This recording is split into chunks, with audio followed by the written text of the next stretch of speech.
We are a group of friends, bound by our appreciation for liberty and good podcasting. Free-minded thinkers from all walks of life, our values come together with one accord to discuss the common culture and news of the day, along with whatever random crap is going on in our lives.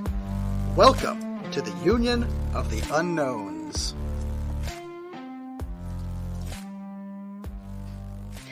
Hey, hello and welcome to the Union of the Unknowns podcast, where we ask, seek and knock, and where any question is worth asking and no door is out of bounds. Your Union of the Unknowns for today are my very Aussie self, Stella Q, apparently from down under, although my flat earth friends might challenge that. Joining me today is from the US of A and my unknown and dear friend and crazy cat lady, Ashley. Think, change, repeat. How you going, Ashley?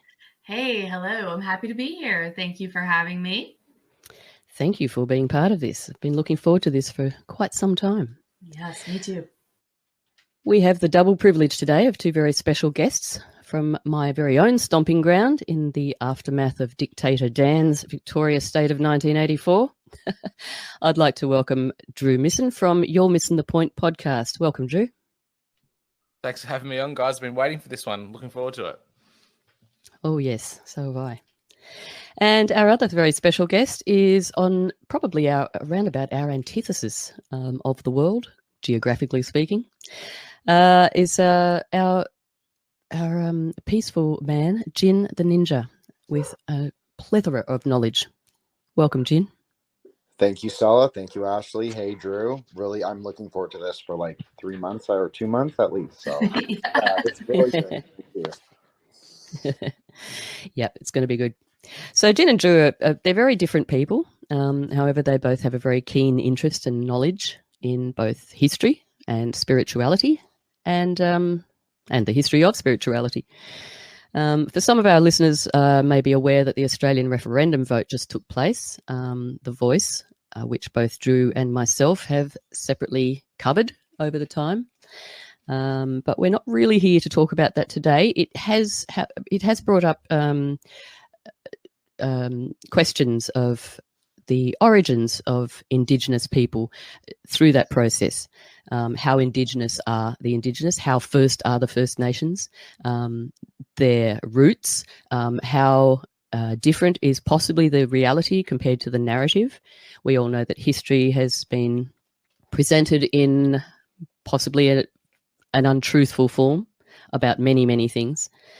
So despite all the political debauchery, we're here to look into the history of the Indigenous people, particularly about Australia. So I just wanted to explore the origins. I've tried to do a little bit of my own research and found it to be very ambiguous. One source will say this, another source will say that. It's very hard to define anything. So I'd like to talk about, in your knowledge, what you guys think of the origins of Indigenous people, and do they deserve to? Well, not deserve. Are we heading in the right direction as far as trying to reconcile and all these treaties that are going on with the Indigenous around the world? We'll start with Drew. What do you think about all this? The history side of things. How accurate do you think that is when it comes to Indigenous Australia?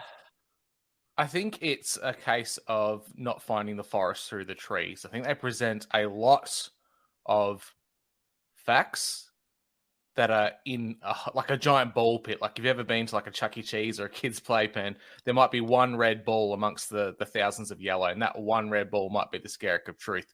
But it's enough for them to present a great narrative about it.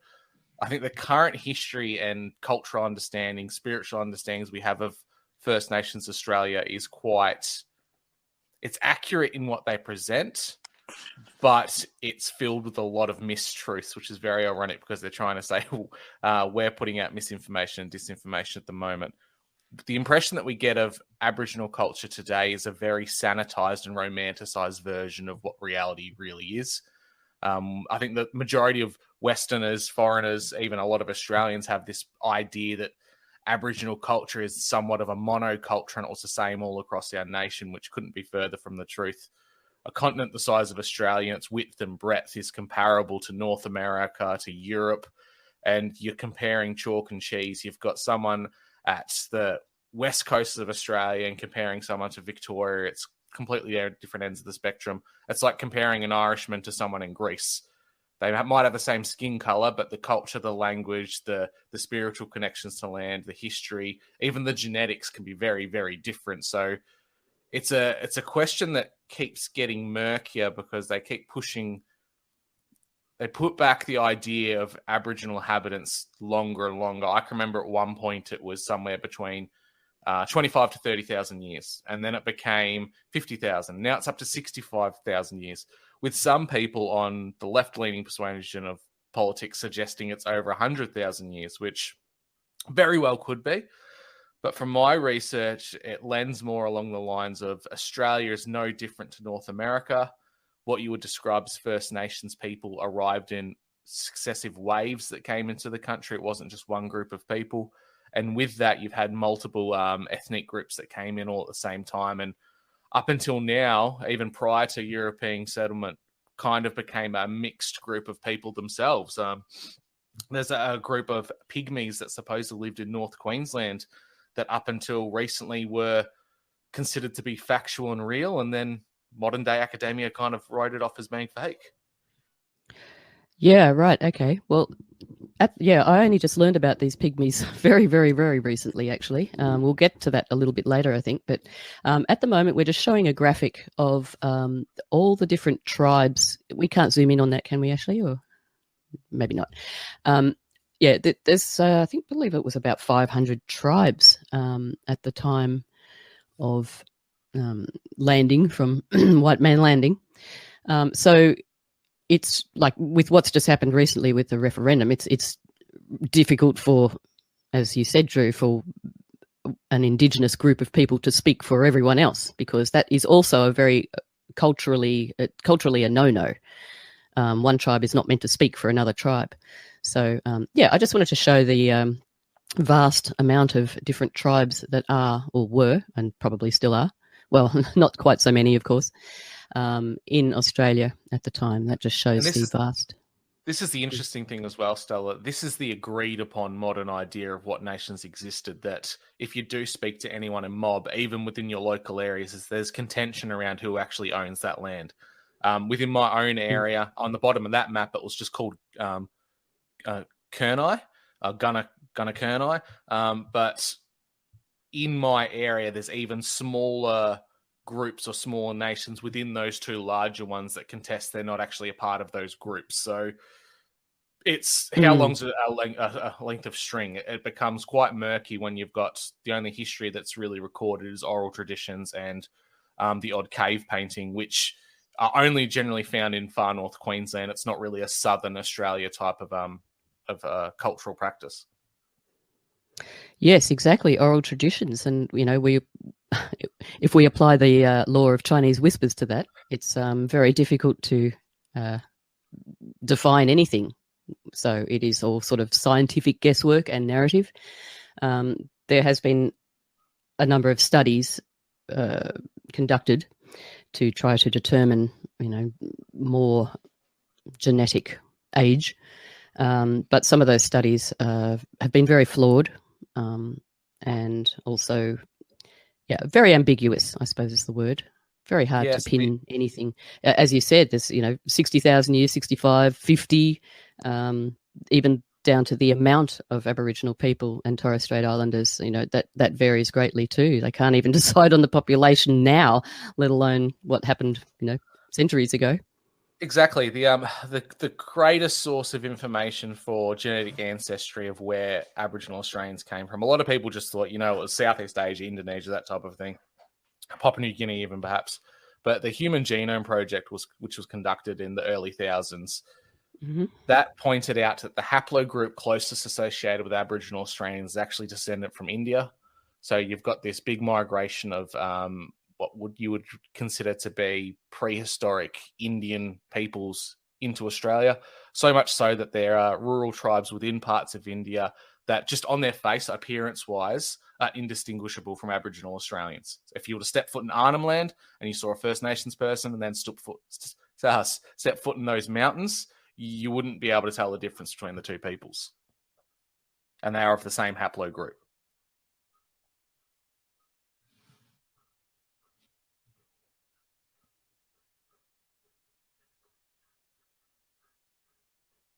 Yeah, so that's a great indication there. And you've got different successive waves as well represented there, which is the theory that I subscribe to.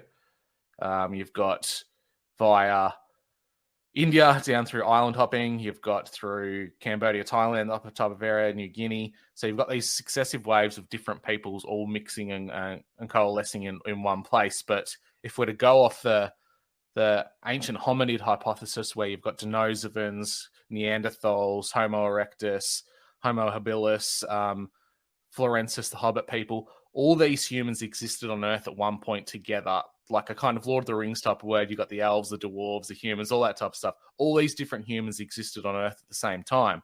So you could surmise that at some point, at very least, Denisovan and Florensis, Hobbit small people, were in Australia before Aboriginals. You could hypothesize that. We don't have evidence in archaeology as yet, but you could hypothesize that those pre-hominid humans were here before Aboriginal Australians.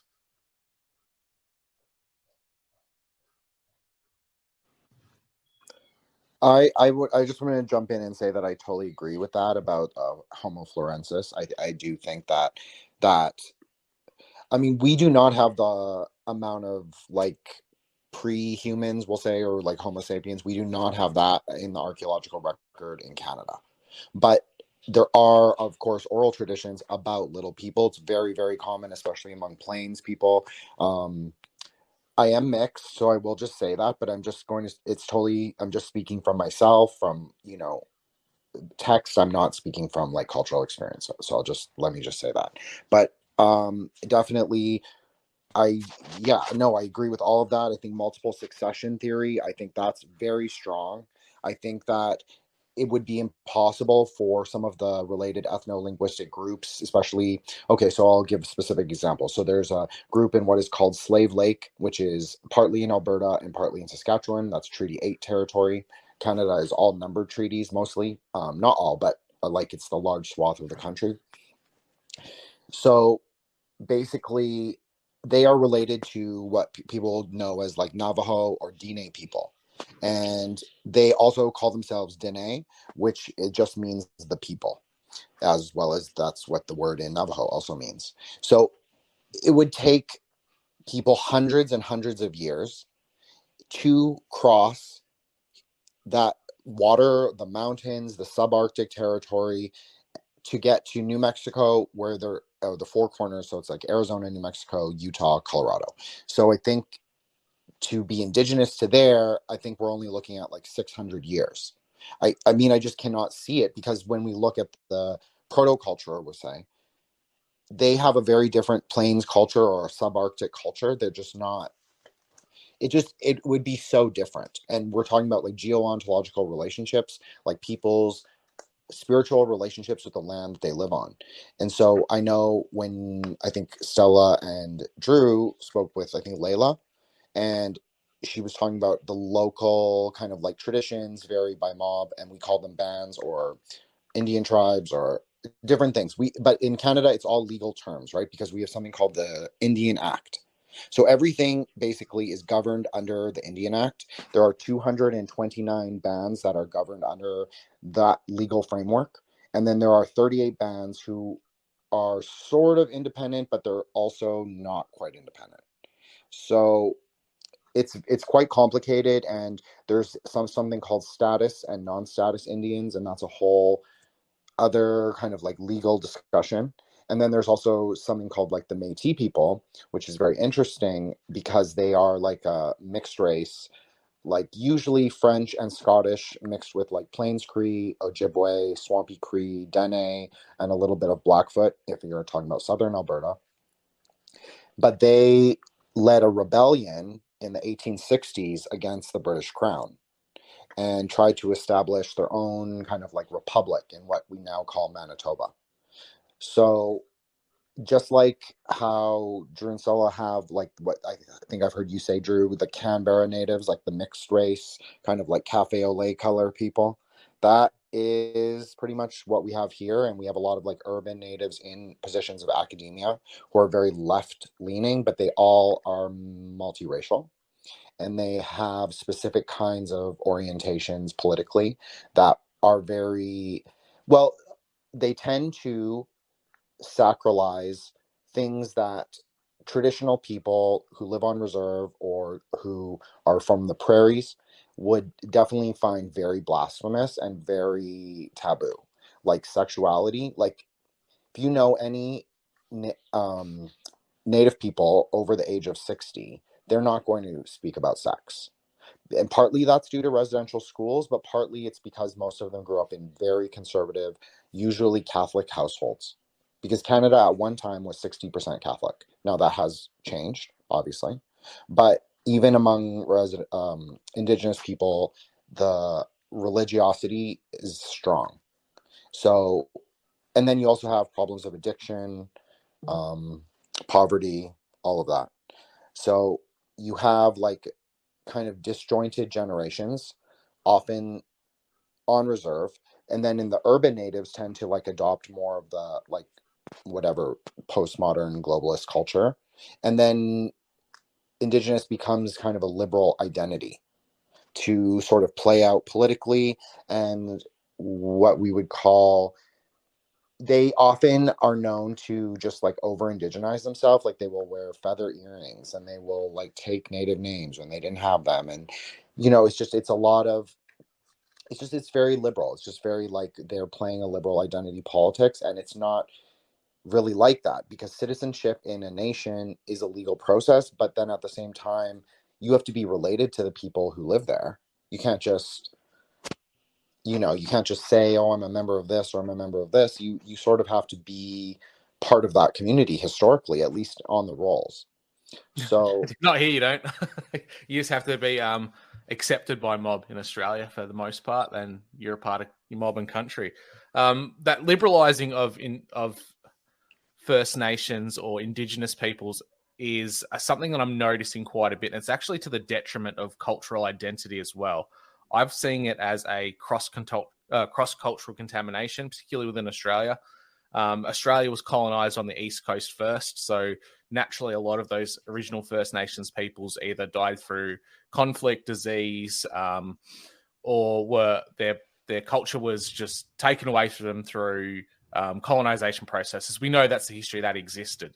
So to try and make up for the loss of culture, what we find is a lot of academics within tribes and mobs, they go to areas in which are still rich and strong in their cultural practices. On the opposite side of the country, in different clans and different cultures, they take their ideas, their cultural practices, bring it back, and then try to play it off as this is what we did on the East Coast, where it couldn't be further from the truth. So we're seeing this cross-cultural contamination happening within First Nations peoples. So like the things you alluded to, Jin, of wearing feathers in their ears and all this type of stuff, that may not necessarily have been a high cultural practice within that clan or group. We see it in Australia now throughout all of the voice referendum. Not that I want to talk about this too much. Throughout all of that, we saw a lot of acknowledgement and welcome to country ceremonies where young Australians were dressing in, air quotes, traditional clothing and makeup, which looked very North American Indian and had a representation that I've never, ever seen in Aboriginal culture in Australia at all. So we're seeing this jigsaw puzzle of take a little bit here, take a little bit from there, put it together and make it look like it's something you consider to be First Nations. So it really brings into question what is defined as Indigenous and what is defined as First Nations. How long does someone need to be in a certain geographical area to be termed Indigenous? Like we see with North America, and you alluded to before, the idea of Indian from North America through to Central and South America, for a long time we were told that they were all the same people from Southeast Asia, going across the Bering Strait, across Alaska, into the Americas. We found out later on these are different ethnic groups that arrived at different times. So does the group that arrived last still have the determining factor of being Indigenous? Is it the ones that arrived first? Are they all Indigenous? At what point do we determine who is is Indigenous within a geographical region. And not only that, but what percentage of Indigenous determines being Indigenous as well. I'm not sure whether there's a cut-off point there. Well, Do you yeah, happen to know? In Australia, there isn't anymore. There used to be a percentage rate. I believe it would have been probably back in the 60s up until the last 30, 40 years. I think it was 1/16 was considered Indigenous. But now, according to the law of the land, and if you go off the legalese, Indigenous simply means anyone who's born here. So any first-generation Australian, by definition of our law and legal system, is Indigenous Australian. They may not be Aboriginal, but they are Indigenous. Yes, and there's a lot of, at the moment, there's a lot of people claiming to be Indigenous who definitely are not, but it doesn't get looked into because that's too racist. But, of course, that's modern day, isn't it?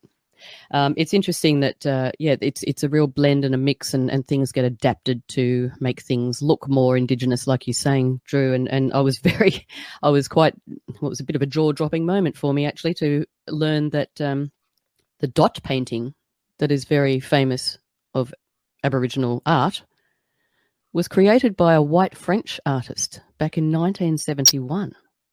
Yes, now, it's actually a part of pointillism. That blew me away. Right, okay.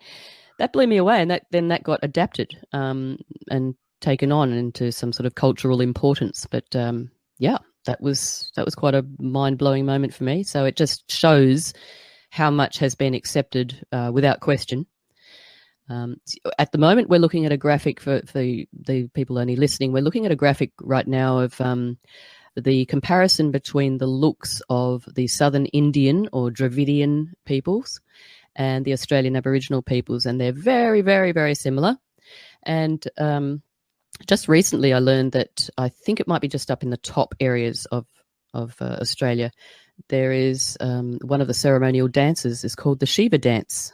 Jin, do you want to tell us a little bit about the Shiva dance and how that would have maintained its way into Aboriginal culture, please? Sure. You know. I definitely will. But I just want to say a couple things just in response, because this is obviously so interesting. So the pointillism and the dot painting, that's very interesting because we also have the same phenomena in Canada across culture. So really the glass bead trade only took off by the French, by the coureurs de bois is what we call them.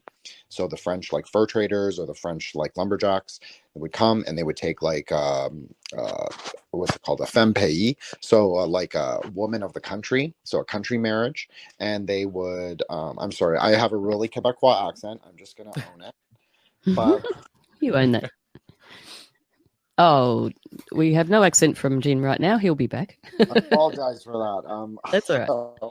Anyways, so we have that. So the French traders also brought in the glass beads. So we do have something that is called Métis beading, which is very famous. And there's a Métis artist from Northern Alberta. Her name's Christy Belcourt. She works for like Versace and Armani, and she does like sunglasses and all the beading and stuff. It's quite lovely, but you can definitely tell it is a European form. It looks very similar to like some of the Dutch paintings it's all floral usually. That's more of considered to be a woman's art. So I just think that that's interesting, that French kind of connection and like the high culture to low culture. I think that there's something really interesting there. And then also about what Drew was saying about how during the welcome to country, so we would call that a land acknowledgement. I'm sure everybody who's listening who's from like Canada, maybe the US, would also be familiar with that term. So that is really where it gets very funny. Often people make a lot of jokes about land acknowledgements because simply people don't know how to do them. And they are just absolutely ridiculous. I'm just saying from my perspective, it's just me, just my opinion. But I find them very ridiculous. I always have. They're not a traditional thing at all. There is powwow culture since the 60s. Powwows are kind of like a pageant circuit. Really, that's what they are. And so a lot of the mixing of the different cultures, especially Plains culture, Plains Dakota usually, that's quite prominent. You see a lot of things that are taken from the Dakota people. And it's worth mentioning that the Dakotas are also while one band of the Dakotas are extremely wealthy and one band of the Dakotas are extremely poor. So I just think that there's something very interesting there as well. But their culture has become sort of totalized and like spread out. So even in Canada, like when you go to a powwow, you will see people who are Cree, but they will wear Dakota kind of like jingle dresses or feather dress, or not feather dress, I'm sorry, ribbon skirts. So ribbon skirts are a big deal, especially for the MMIG, which is the murdered and missing Indigenous women.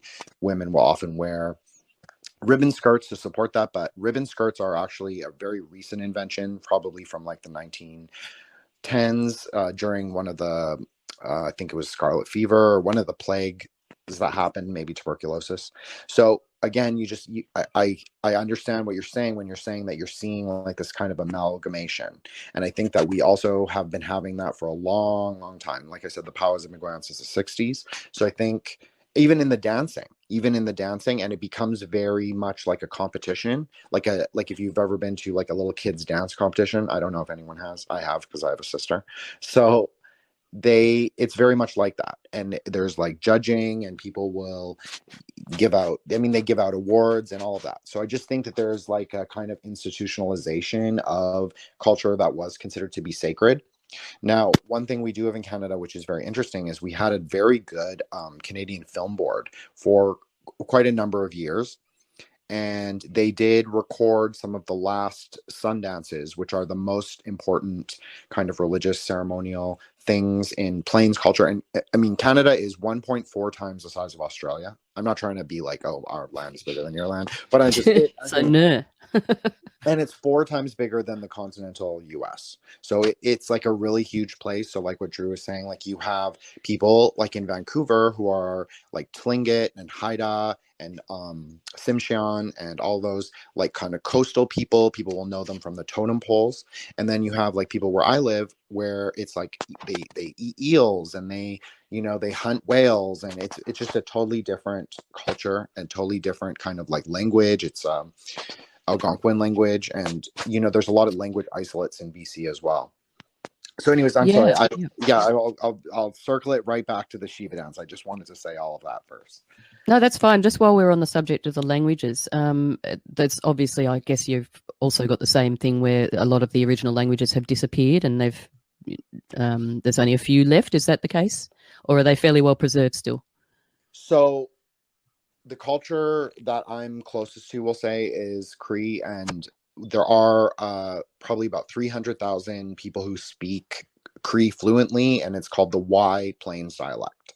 So there are like 6 or 7 dialects, but that has become the primary dialect that is spoken. Now, I'm not saying it's spoken well, and it's definitely not spoken like French, because French is very obviously common in Canada, but it is relatively common, and you will see it. And then there's a lot of people who speak I'm going to fuck this up. I think it's Inupiat language, which is from the Arctic, like what we would call like Inuit people, but they're not actually Inuit. That's actually like a language error. That's a plural. So in Canada, we would always say like Inuk, which is just a singular, like as them as a people.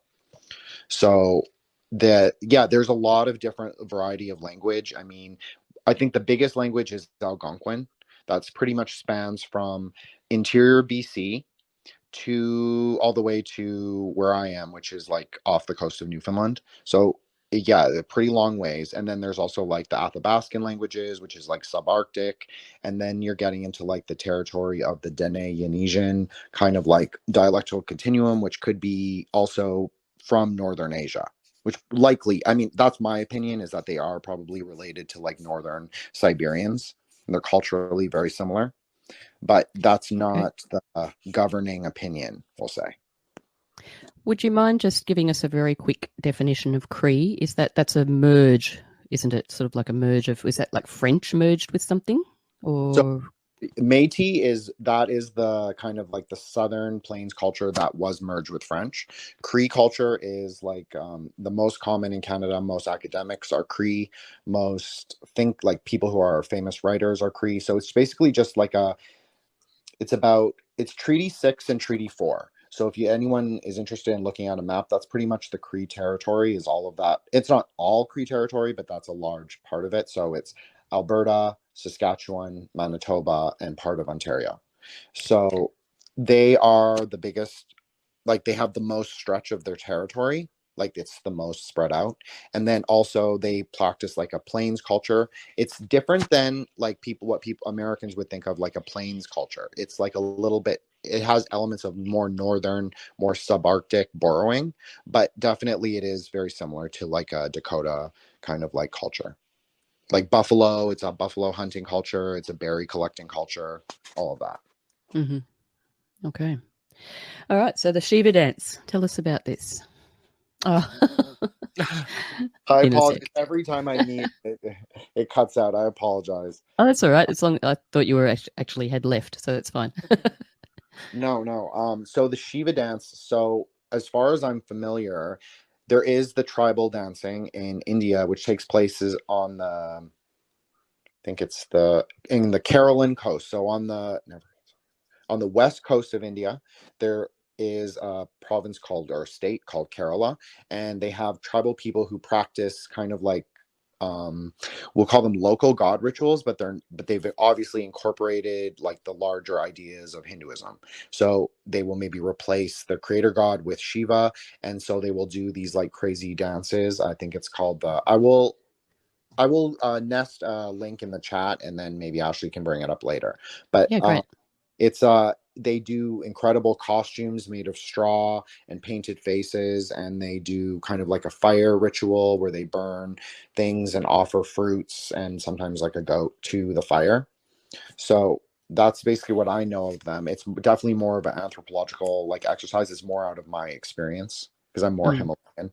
But yeah, no, definitely that is a real thing. And like yeah, because Shiva is an Indian goddess, yeah? God. Yeah. Oh yeah, he's an So Indian god. He himself is an amalgamation.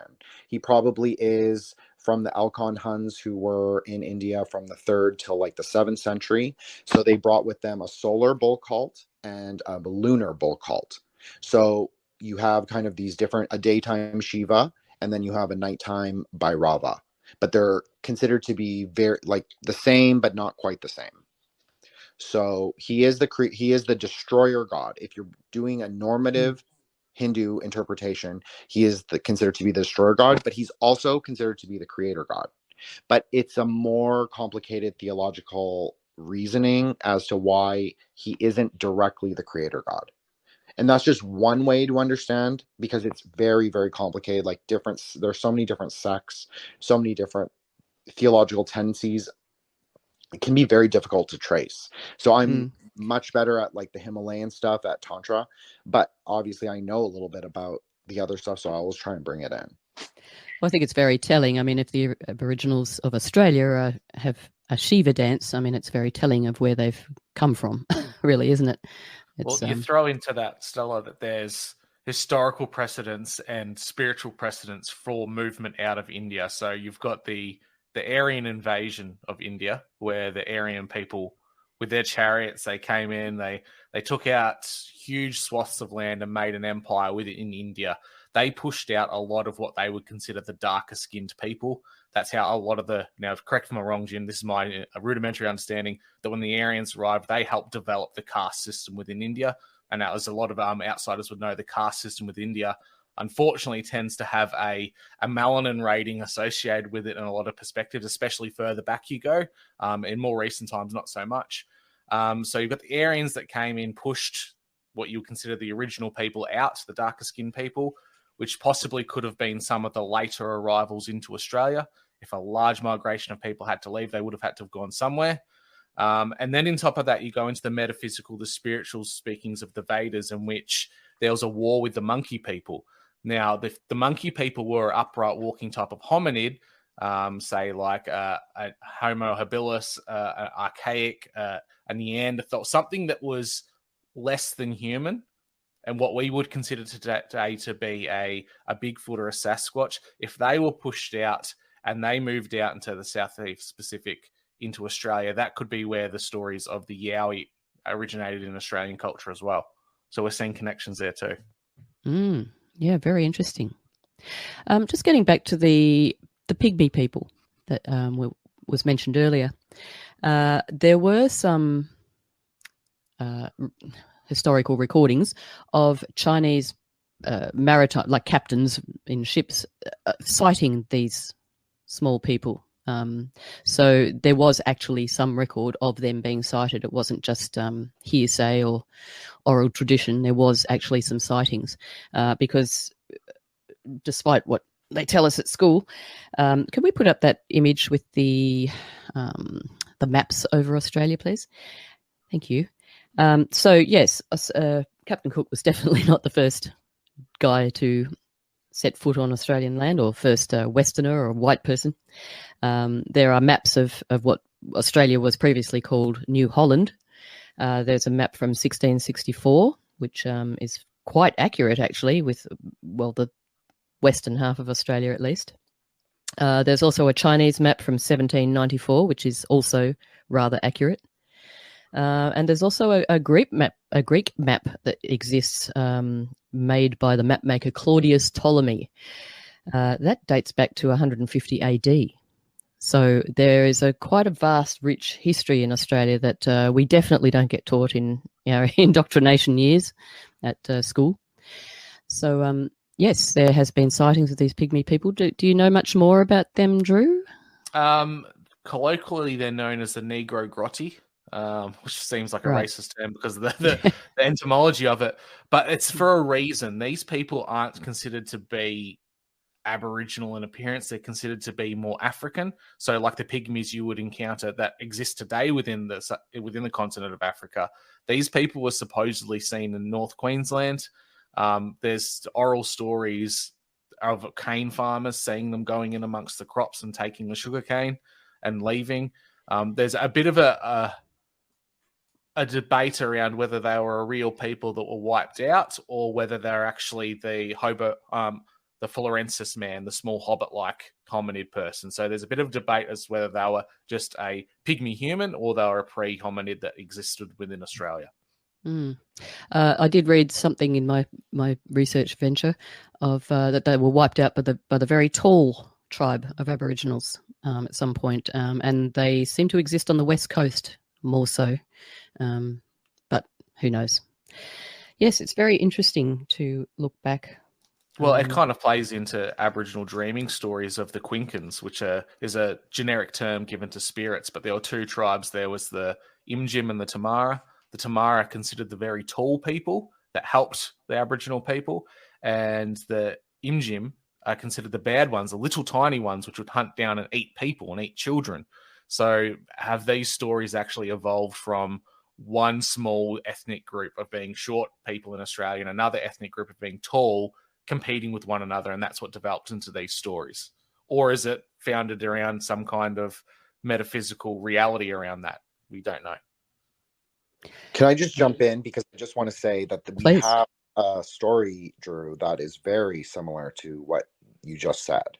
So like a story of little people considered to be very magical. I don't know if in Australia that is the case, but here they are considered to be very, not maybe supernaturally powerful, we'll say, but also cannibalistic tendencies. However, they can be tamed, and they can also become like kinship making. I know that both of you and Stella are familiar with that idea of like marrying into a tribe and then you become part of that tribe. So there's this idea that you can also make kinship with them. So they're not considered to be necessarily inhuman, but they're not the same. Like they're clearly not the same. It's distinguished in language. They're not considered to be the same people. So I think that's very interesting. And then just to go back to the Aryan invasion, I mean, that is a very like controversial. I'm not even sure how I feel about it, but it's just a very controversial kind of like minefield to kind of. Yeah, I think the word is the controversial part. If that was the word that was well known within academics and scholars, well up until the early 30s and 40s. After that, because of a certain mustache man, it became a bad word. So I would go with the more palatable term today, Proto-Europeans. So the original people that might have started off on, say, the steppes and spread out across Eastern Europe, Asia, into Western Europe, I'd probably classify them as the Proto-Europeans that invaded India then. I'm okay to use the word Aryan. I think that that's perfectly fine. I think Indo-Aryan is very academic. I think there's no problem there. I think that the idea is that whether because you have this whole culture develop in the Saraswati River Valley, which is now part of like Pakistan and Rajasthan. So this is kind of where this like Vedic, like sort of Iranic culture developed that we don't really know. We know that they had the two goddesses, Lakshmi and Saraswati. They probably had some other kind of like religious rite that followed somewhat like the Vedas, like probably the yajna to the sun and, you know, maybe other things. But it did not look like contemporary Hinduism at all.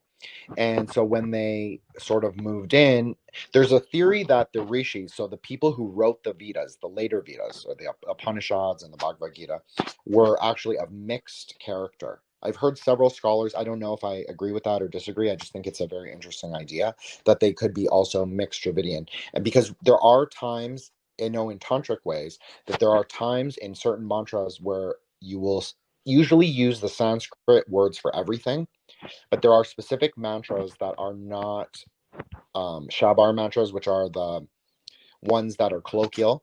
So we're talking about like old Sanskrit mantras that originate in the text. So there are, one of them in particular uses the name of Tamil, like a Tamil word that should not really be there.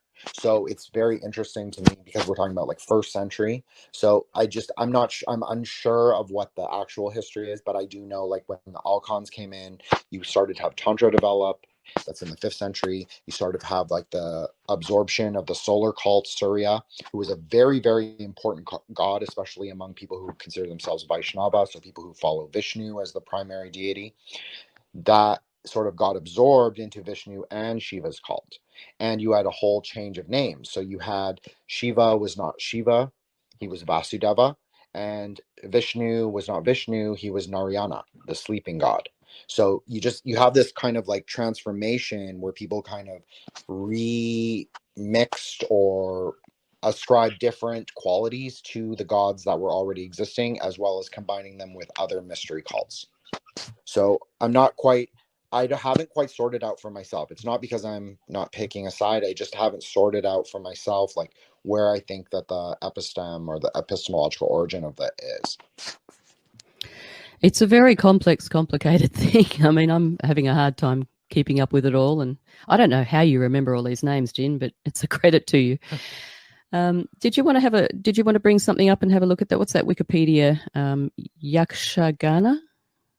Did you want to talk about that? That is one of the Shiva dances that they're not ethnic Indians and they're not quite Dravidians, but they are considered to be like they're called tribal scheduled tribes, and sometimes they're also known as outcasts or outcasts, but it's not the same as what people know in the West as Dalits. So that's a very different phenomenon, but this is a tribal form of dancing.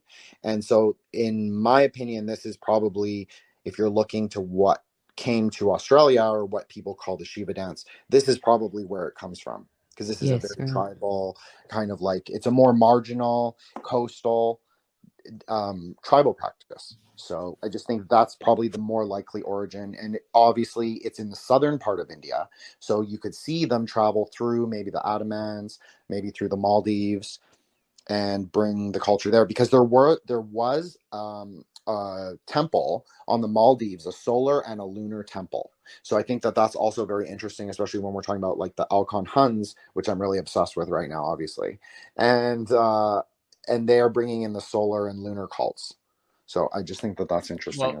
Well, I'm gonna put a cherry on top of that for you, Jin. Looking at a lot of these headdresses, particularly the earlier ones, the more teardrop shaped and the circular headdresses, if you would superimpose that image over some of the cave art of spirits within the Kakadu National Park, they would be indistinguishable from the cave art.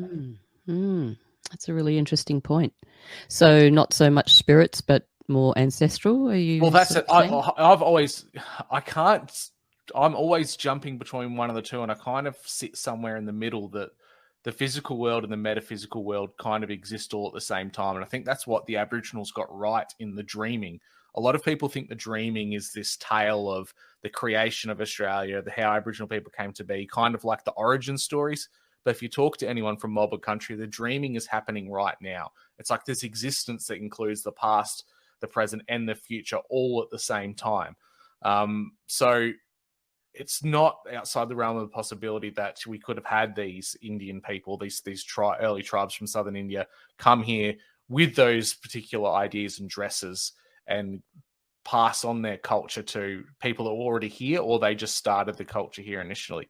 It's interesting how you brought up the sun and the lunar cults, because Australian folklore and mythology around dreaming, a lot of people think it's all the rainbow serpent. That's just one small story from one part of Australia.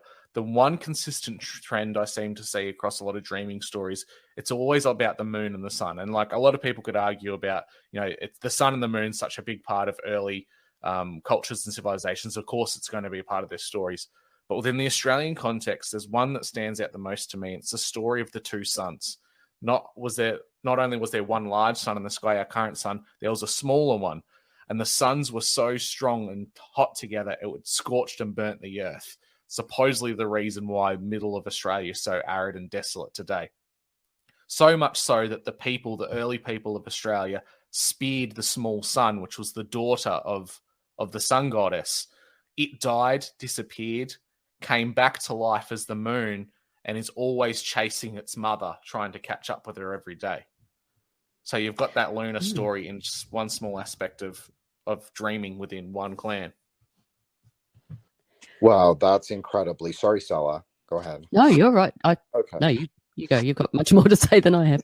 I was just going to point out that I did read in my research that the sun was considered the female and the moon was considered the male. Does that sound about right? In that culture, in some it is, yeah. In that culture, it was the mother and the daughter, but there are other cultures in which the moon is the fat, lazy man from the tribe who had women waiting on him hand and foot, but he got exiled from the mob or the troop, and then he was wandering by himself at night looking for food. That's why he's the moon.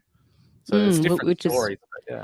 Yeah, exactly. That's a classic example of what I was mentioning earlier about if there's just oral traditions, things are going to get distorted, change a little bit, morph from through the years and possibly through the tribes. So did you want to say something about that, Jin? Oh, I just found that story very similar to some of the later. So I'm not talking Vedas, but partly also the Vedas and the story of the churning of the supernal waters. I've told this story a few times already, but it really deals with what you're saying, like the mind-born daughter of Brahma. So the mind-born daughter of the creator comes down to earth, descends before the Pleiades descends. So she's like a blinding flash of invisible light. It's a very important concept, like light without heat, light without form. She descends. Then the serpent of the eclipse, who is Rahu, he chases after her, and they are considered siblings, and they're considered to be kind of like in a infinity or like a figure eight motion, sort of like descending and ascending at different times of the day.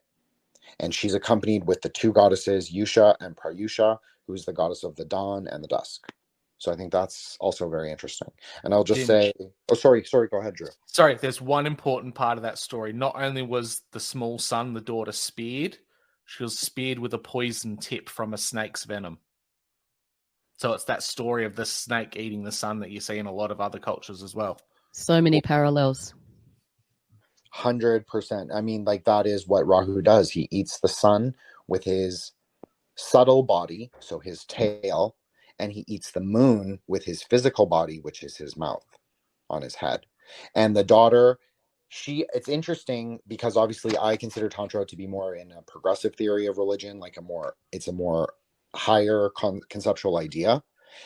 But so she cleanses poison. So that's one of her functions, is that she can overcome poison. And sometimes she also carries an acacia branch to be used as medicine, which is also psychogenic. So I think that's also interesting.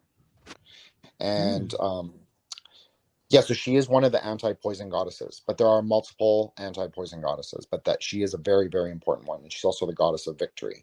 So, but she supposedly loves their kind of great game, we'll call it.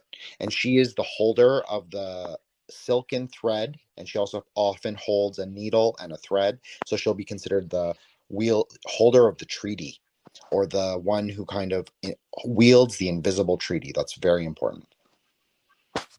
Anyways, I'm done. You go. You guys go ahead. It's a lot to take in. Yep. There's so much, there's so many different tribes and so much different oral laws, oral traditions, etc. So it's going to be pretty much impossible to put any of this into one basket, really, or determine anything. It's hard to determine exactly what the history is, because there is very little evidence, as we say. Even the archaeological evidence that has been found throughout Australia, there's a lot of controversy about some of that. Do you know anything much about the supposed Egyptian hieroglyphs in the Central Coast, Drew, at all? Just near the Newcastle area? I have a baseline understanding of it. There's a gentleman from another Aussie podcast that I'm wanting to talk to about it because he's 100% invested in it. He's spoken to Egyptian archaeologists, and they seem to think that it's on the level. But what I've looked at it, there's hieroglyphs on this rock, this formation, that are from different time periods. There's from the First Kingdom, the later kingdoms. There's the Macedonian invasion kind of influence in there as well. So it looks like someone who has an understanding of hieroglyphs but wasn't able to compile them into a set time period, and they just used what they could. That's a red flag for me on that one. The other part of it is the vast distances the Egyptians would have had to have gone, which I don't dismiss offhand, because I believe the Phoenician Empire, the Sea People, whatever their original name would have been, they were everywhere in the world. It explains a lot of the similarities in what you see in cultures around gods and sea peoples and fair-skinned people arriving in nations that were there long before colonial occupation. So I don't dismiss the idea of Egyptians finding Australia. I just don't see the idea of it being as large a scale as a lot of people make out. Like, a lot of people talk about pyramids of Gympie and stuff like that. I think that's just it's more of a natural formation. We do know that in nature, geometry exists and geometric shapes do exist in nature. I think that's probably more the case. If there was some real evidence around it, I think either if it was real, maybe for whatever reason the British destroyed it early on. That's the argument that I hear a lot. Or it's just a big hoax. I don't know if there's a middle ground on that one. I don't have enough information on it to make a decision either way. Yeah, I've looked at pictures of those hieroglyphs, and there's something about them that, it could have been a very crude kind of carving, an authentic one, or it could be a hoax, because it is. I was going to actually go and have a look at them, and it was a couple of hours walk from where I was, which was just near the coast. So, I mean, geography could have been a lot different back then. We don't know, but it just seems like it's a fairly long way to go, and this just, if it was done by different people and different cultures, why just that rock? Why not somewhere else? And why not? Yeah. So I don't know. I'm not fully convinced about those, but again, who knows? There's just so many questions. I think we've lost Jin. I was hoping he might come back. Oh, there he is. He's. Can we just bring him back in? Yeah. There we go. Oh, he's gone. Sorry about that, guys. Sorry. I don't know what's happening. We were playing ping pong with you there for a sec. Well, that was a great question. I'm sorry, I was kind of like salivating at the mic a little bit. I totally agree with you, Drew. I think I would love to hear actually your kind of theory on okay, so my current thinking is that perhaps our history is much more recent. That is kind of where I'm headed, I think, maybe as like a point of inquiry. I think that maybe 1 AD, like maybe just like the early pre-Christian era, like 300 BCE, I think that we can kind of like say that that's definitive. And then before that, it becomes so murky and just filled with all these metaphysical and kind of intellectual traps and like dead ends. I think that people, I wasn't going to say this, but there's that meme that's like, we was kings.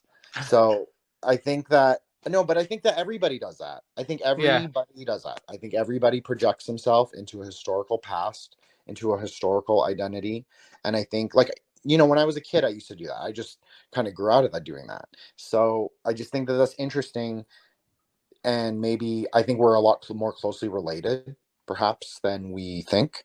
That's kind of what I think. I But think there's a sorry, go sorry, ahead. Jen, I think there's a potential trap in history. We know, like Stella alluded to, Chinese whispers and things change between storytelling and oral storytelling. We've seen what's happened in the last few years about changing books, changing articles on the internet. That happens in that small aspect and how quickly the narrative can switch and change. But the themes don't tend to change. Like a lot of these cultures, civilizations, they've all got a lot of themes that marry into each other. So either they all had a similar influence and they had an outside source which drove their culture, or they had a common thread, or there's a theory that a lot of these prominent people and prominent events are the same event and they're just retelling them. So an example of that would be a lot of prominent people in history. You see, like Genghis Khan. There's a lot of evidence around Genghis being a red-headed, blue-eyed steppe person. He wasn't of the Asiatic Mongolian ethnicity. He was one of the whiter or more Caucasoid European stock. That's one of the proposals put forward. The same with Muhammad. Muhammad was supposedly a red-headed person. A lot of these conquerors, these people that have these big influential parts of history, tend to all be gingers. And either that tells me that there was one big culture that was predominantly of that ethno group that were a part of that, or we're all telling the same story, but we're changing the names and the locations. It's like, you know how you see in Hollywood, you have one movie comes out and then 2 weeks later, the near same movie comes out with a different title, like Dante's Peak and Volcano came out at the same time. Is that the same thing happening with cultures just in different parts of the world? And we've all got this shared one story, but we've lost when it happened and we've been separated at some point? Yeah, I've often wondered that myself. There is many new conclusions coming out that history is, yes, not as old as we've been told. There's also the different dating mechanisms that we have that are also debatable and constantly being modified and updated. So I think science is not just a fixed thing, is it? It never is, neither is history, it appears, or the science of history. Jin, did you want to, I think we'll probably need to start wrapping it up. Is there anything that you would like to say in conclusion, Jin? Anything that we haven't covered? No, I mean, I just will say to Drew, like, I know we're both kind of Gary Wayne fans, and I think that I don't necessarily agree with him on the Genghis Khan point. However, I think that there's a lot of archaeological evidence and like DNA and physical, like, 'cause they have some of his descendants have their scalps or heads preserved in some of the museums in Mongolia, which I'm sure you're aware of, Drew. And there are pieces of supposedly of Genghis Khan's hair at the Museum of Natural History in Beijing. So I'm not dismissing it at all. I'm just opening up the possibility that maybe that is not quite the history, but I do think that there is a Scythian kind of backstory. I think that there's also a Turkish Hun backstory, which I know you're interested in. I'm also very interested in that. And so I think you're right. I think we just maybe we're just in like different parts of the same story. And I think that what I liked about the rainbow serpent is that I think that's a very non-dual idea, and it's non-linear time, so it's non-progressive time. I think that's very common. I think especially when you're coming into like the more ecstatic traditions that were developing in like the medieval times, you're kind of like this perennial idea of consciousness and reality and time and space, and it's all kind of being thrown up in the air and saying, what are these things actually? What are these like assignations that people were making in the Babylonian times? What were the priests kind of like assigning to God in these different qualities? So I agree. I think there is something really deep here, and obviously we just touched like barely on the surface, but like thank you so much, Drew, for like coming on and doing this with me. It was a big honor. No, anytime, mate. You'll have to come on mine because we're going to have this conversation go longer. That's for sure.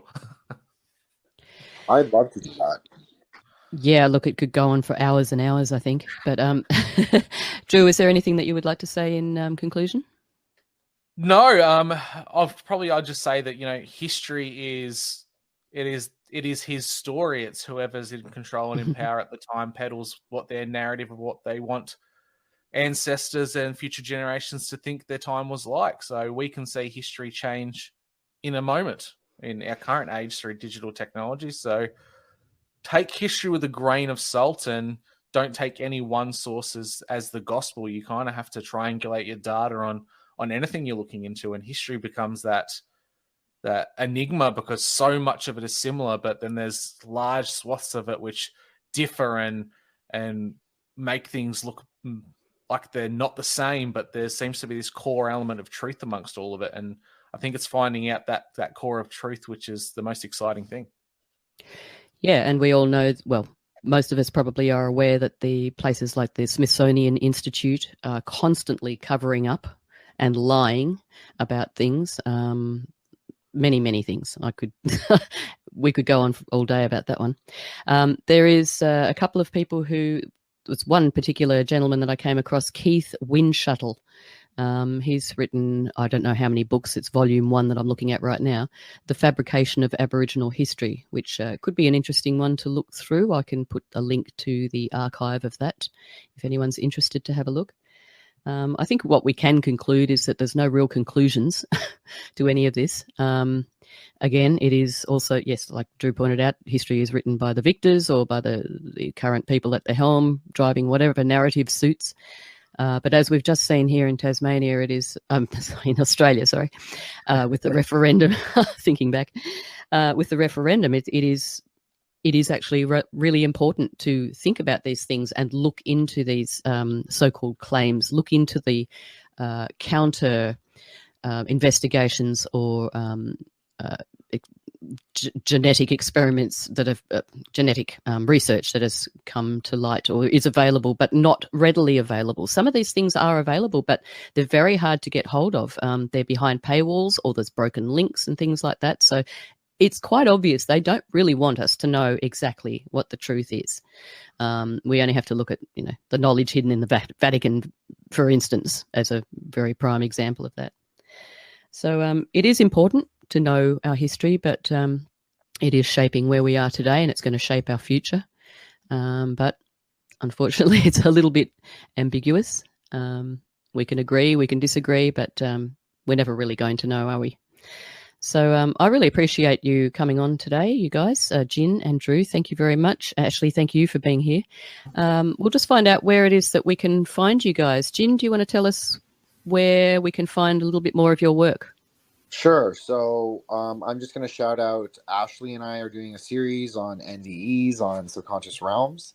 Also, check out Drew's amazing episode on Aboriginal spirits on subconscious realms, as well as Stella and Drew's amazing series on The Voice, which I still think is very relevant because I think that when you're talking about UNDRIP, and we see Canada is such a great testing ground for all of that stuff because everything's already encoded in law.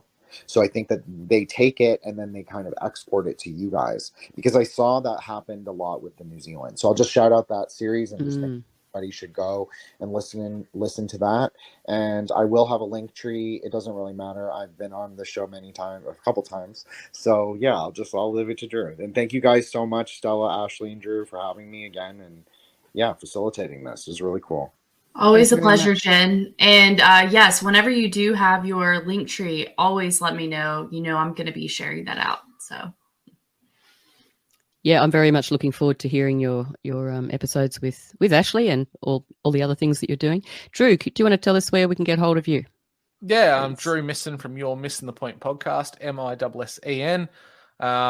My show is pretty much these types of conversations, ranges from politics to religion to faith to spirituality to cryptids, all sorts of crazy fun stuff. The conversations that you can't have around the dinner table for obvious reasons. And then I've got an educational podcast called The Homeroom, Educating Educators, in which myself, a public school teacher, and my lovely co-host, a homeschooling mum from the States, we discuss ways in which you can help your child navigate the educational system. And then third podcast, Conspiracy Theatre 3000, where myself, Moral Bob, and Ryan Dean, we break down cinema cult classics for hidden symbolism and the esoteric. Great. All interesting podcasts, and excellent to know that someone is out there educating the educators, because Lord knows we need that. Ashley, would you like to tell us where you can find the Union of the Unknowns, please? Well, Stella, I'm glad that you asked. You can find us at unionoftheunknowns.com. That's our Linktree page, and it has all the myriad ways to get in touch with us, including the link to our Discord, which we would be more than happy to have you join. And you can find me managing the Union of the Unknowns Twitter account at Union Unknowns over on Twitter. Excellent. Well, it's been very inspiring and educational. Thank you very much for being here. Thank you, everyone, for listening. And we look forward to bringing you more episodes in the near future. God bless. Thank we you. are out. Thank you. See ya. Thank you for tuning in for another episode of Union of the Unknowns. You can find new episodes every week on all your favorite podcasting networks.